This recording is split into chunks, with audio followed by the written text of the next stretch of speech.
یا احادیث کے مطابق ہوں تو بہتر ہے، اور غسل کرتے وقت ان کو یا واش روم کی قضاء حاجت کے وقت ان کو اتار لیا جائے۔ ابن سیرین سے منقول ہے کہ قرآنی آیات کے تعویذ کو لٹکانے میں کوئی حرج نہیں ہے۔ حضرت عطا سے حائضہ کے بارے میں پوچھا کہ حالت حیض میں تعویذ پہن سکتی ہے، تو عطا نے جواب دیا کہ اگر چمڑے میں لکھا ہوا ہو تو اتار دینا چاہیے، اور اگر چاندی کے غلاف میں بند ہو تو مرضی ہے چاہے اتارے یا پہنے رہے۔ ابن شہاب سے روایت ہے کہ انس بن مالک کے ہاں چلا گیا، دیکھا کہ اس کے بیٹے کے گلے میں تعویذ تھی۔ میں نے دریافت کیا کہ کیا یہ بیمار ہے اے ابے حمزہ؟ تو انہوں نے فرمایا نہیں۔ پھر اپنا دانا ہاتھ میرے کندھے پہ مارا اور فرمایا اے ابو بکر، میں نے رسول صلی اللہ علیہ وسلم سے سنا ہے فرماتے تھے کہ تعویذ لٹکانے میں کوئی حرج نہیں، چاہے بیماری سے پہلے ہو یا بیماری کے بعد۔ یہ حدیث جو ہے یہ حدیث ابن شہاب اخرجہ المستغفری اور کی تفسیر میں سے فضائل قرآن میں سے لی گئی ہے۔ اسی طریقے سے ایک اور حدیث ہے، فرمایا کہ ابی قلابہ سے روایت ہے کہ وہ دونوں حضرات تعویذ پر حرج نہیں سمجھتے تھے۔ حضرت عائشہ فرماتی ہیں کہ حضرت ابوبکر صدیق رضی اللہ عنہ ایک دن ہمارے ہاں تشریف لائے اور میرے پاس ایک یہودی عورت دم کر رہی تھی۔ آپ نے فرمایا اس کو کتاب اللہ سے دم کرو۔ فائدہ اس روایت سے معلوم ہو کہ غیر مسلم سے علاج کرایا جا سکتا ہے بشرطے کہ اس میں الفاظ شرکیہ نہ ہوں۔ اب ہم جانیں گے کہ ائمہ اربعہ اس کے بارے میں کیا فرماتے ہیں۔ حضرت امام مالک فرماتے ہیں کہ مریض کے گلے میں ایسی تحریر تعویذ لٹکانے میں کوئی حرج کی بات نہیں جس میں اللہ کا نام لکھا ہو۔ ہر وہ تعویذ جس میں اللہ کا نام لکھا ہو، قرآن کی آیتیں لکھی ہوں، آسانی اور تندرستی کی امید سے مصیبتوں کے بعد لٹکانا، ان مباح دم اور درود و جھاڑ اور پھونک کرنا، ان کے ہاں اباحت کے دلائل احادیث مبارکہ میں موجود ہیں۔ حنبلہ کے ہاں امام احمد بن حنبل نے بیان کیا کہ مجھ سے تمام تعویذات کے بارے میں دریافت کیا گیا جو نزول کے بعد عموماً گھروں میں لٹکایا جاتا ہے۔ آپ نے فرمایا کہ میرے خیال میں اس میں کوئی حرج نہیں ہے۔ شوافی کے ہاں حافظ بن حجر فرماتے ہیں کہ دم و درود کے جواز پر 3 شرائط کے ساتھ علل اجماع ہے، تفصیل گزر چکی ہے۔ یعنی 3 شرائط کون کون سی ہیں؟ ایک تو یہ کہ جو بھی ہو وہ قرآن میں سے ہو، اور دوسرا یعنی کہ جب آپ واش روم میں جائیں یا قضاء حاجت کے لیے جائیں تو اس کو اتار دینا چاہیے۔ چونکہ ہم حنفی ہیں تو احناف کے ہاں ملا علی قاری نے مرقوط شرح مشکات میں کہا ہے، فرماتے ہیں کہ وہ عمل جو قرآنی آیات اور اللہ رب العزت کے ہاں اسماء مبارکہ یا صفاتی نام یا نبی کریم صلی اللہ علیہ وسلم سے ثابت شدہ ہے، ادعیہ معصورہ کے ساتھ ہو اور اس میں شرعاً کوئی قباحت نہیں بلکہ مستحب ہے، خواہ وہ تعویذ کا عمل ہو یا دم اور جھاڑ پھونک۔ البتہ عبرانی یا اس جیسی دیگر زبانوں میں تعویذ اور دم کرنا یہ احتمال شرک کی وجہ سے ممنوع ہے۔ یعنی جب آپ کو ایک زبان نہیں آتی تو آپ کو کیا معلوم ہے کہ اس میں کیا چیز ہے، تو ہر وہ چیز جائز ہے۔ عبرانی میں بھی آپ لکھ سکتے ہیں اور دوسروں میں بھی لیکن آپ کو معلوم تو ہونا چاہیے کہ جو آپ نے لکھا اس کا مطلب کیا ہے۔ حافظ ابن تیمیہ رحمہ اللہ اپنے فتویٰ میں فرماتے ہیں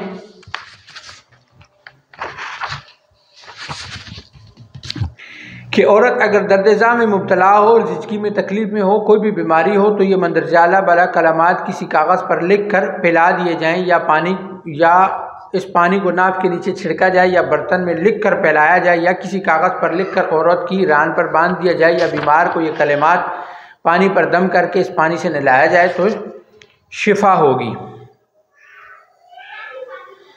ٹھیک ہے، یہ انشاءاللہ آپ دیکھ رہے ہیں کہ تقریباً تمام ائمہ کا اس پر اتفاق ہے۔ علامہ ابن قیم رحمہ اللہ فرماتے ہیں کہ علماء کی ایک جماعت نے قرآن مجید کو تعویذات میں لکھنے اور مریض کو شفا یابی کے پلانے کے لیے اجازت دی ہے۔ ملا علی قاری رحمہ اللہ فرماتے ہیں کہ وہ عمل جو قرآنی آیات اور اللہ رب العزت کے اسماء مبارکہ یا صفات یا نبی کریم صلی اللہ علیہ وسلم سے ثابت شدہ ہوں، اس میں شرعاً کوئی قباحت نہیں بلکہ مستحب ہے، خواہ وہ تعویذ کا عمل ہو، دم کا عمل ہو، اس میں کوئی قباحت نہیں ہے۔ فقہاء کی رائے میں شبلی رحمہ اللہ فرماتے ہیں کہ آیتوں کے اذکار کے خواص برحق ہیں، اس سے وہ شخص انکار کر سکتا ہے جس کا عقیدہ بیکار ہو، لیکن صرف اس کو علماء ہی جان سکتے ہیں کیونکہ اس میں پندہ و نصیحت ہے۔ تو اب آپ دیکھ سکتے ہیں کہ اس پر کتنے دلائل دیے جا چکے ہیں۔ دلائل تو مزید بھی موجود ہیں لیکن وقت کی کمی اور جو ہے اس کی وجہ سے ہم ان دلائل کو اس میں نہیں عرض کر سکتے۔ کچھ فتاوی جات میں آپ کو بتا دیتا ہوں، پھر آپ کو ہم اپنی کتابوں کے نام بتا دیں گے جس میں آپ مزید بھی حوالے دیکھ سکتے ہیں۔ مفتی اعظم دارالعلوم دیوبند مفتی عزیز الرحمان صاحب فرماتے ہیں کہ اللہ کے نام اور دعاؤں سے تعویذات کا جواز ثابت ہے۔ اسی طریقے سے نواب قطب الدین دہلوی رحمہ اللہ فرماتے ہیں کہ لہذا ایسے تعویذ اور گنڈے وغیرہ جو اسماء الہیہ اور آیات قرآنیہ پر مشتمل ہوں حرمت کے حکم سے خارج ہیں، بلکہ ان کا مستحب ہونا ثابت ہے اور ان کی برکت سے حصول مقاصد کی ایک امید کی جا سکتی ہے۔ مفتی محمود الحسن گنگوئی فتاوی محمدیہ میں فرماتے ہیں کہ حقیقی نفع و ضرر تو اللہ کے قبضہ و قدرت میں ہے، مگر جس طرح غذا اور دوا میں اللہ تعالیٰ نے اثر رکھا ہے اس طرح تعویذات میں بھی اثر رکھا ہے، لیکن کسی چیز کو خداوند تعالیٰ کے سوا نہ کوئی نفع دے سکتا ہے اور نہ نقصان۔ فقط دعا پر اعتماد کر لینا اعلیٰ مقام ہے جس کو نصیب ہو جائے۔ مفتی اعظم ہند مفتی کفایت اللہ صاحب دہلوی فرماتے ہیں عملیات جبکہ جائز طریقے سے کیا جائیں ان کا کرنا جائز ہے، ضروری ہے کہ اللہ سے استمداد اور غیر علوم اللہ ایمانی الفاظ اور غیر اللہ کے لیے نظر و بھینٹ نہ ہو۔ احادیث میں بعض ٹھیک ہے جس طرح حدیث میں لکھا ہوا اعمال کا تذکرہ ہے، جیسے سورہ فاتحہ کا بچھے کے کانٹوں پر دم کرنا اور لب دین کا لگا ہوا ہونا۔ اور بھی بہت سارے فتاوی جات موجود ہیں، لیکن ان کے بارے میں ہم مزید بحث کیونکہ یہاں پر لمبی ہو جائے گی، میرے خیال میں اتنا کافی ہوگا۔ مزید جو ہے وہ چیزیں عرض کر دوں کہ ہماری کچھ کتابیں ہیں جن میں ان چیزوں کو تفصیل سے بتایا گیا ہے، جیسے میں نے یہ اس میں سے کتاب جو ہے النور البرہانی للتمیز الروحانی، ہمارے جو استاد ہیں فضیلت الشیخ مفتی زین العابدین صاحب نقشبندی شاذلی، اور جنہوں نے یہ کتاب ہمارے پیران پیر خادم الامت مفتی ابوالحسن سید نورزمان ہاشمی نقشبندی شاذلی دامتم برکاتہم عالیہ کی اجازت سے یہ کتاب لکھی ہے۔ اس میں تقریباً بہت ساری ایسی چیزیں ہیں جن کے ذریعے سے آپ جو ہیں وہ بہت ساری ایسی چیزوں کے سوالوں کے جوابات اور اس کے ساتھ ساتھ عملیات سیکھ بھی سکتے ہیں، اور عملیات سیکھنے کے لیے جو ہے وہ چیزیں اس میں موجود ہیں۔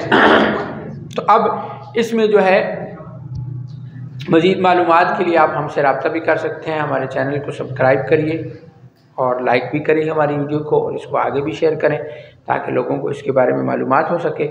مزید جو ہے وہ انشاءاللہ دوبارہ آپ کی خدمت میں حاضر ہوں گا۔ السلام علیکم ورحمۃ اللہ وبرکاتہ۔